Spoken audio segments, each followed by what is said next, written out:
Chamois Butt'r. Yes, I've been using these anti-chafing creams or chafing creams during my longer bike rides. I have both versions, both of many versions, the standard cyclist pack and the one with the formulation that is geared towards women.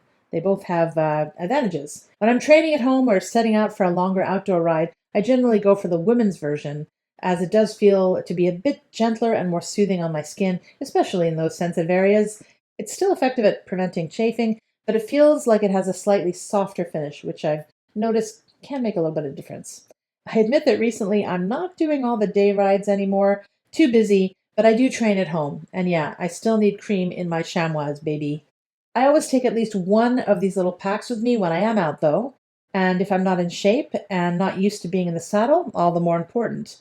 This regular formulation more than suffices. And these little packs are great, but I only have these 4 left. Neither one of these 2 formulations feels greasy or heavy when I apply it, and quite honestly, I'd be in a lot more pain without this product, so yeah, I strongly recommend. I actually bought this a long time ago, but I've been off the saddle, for quite a while now, so I haven't opened this one.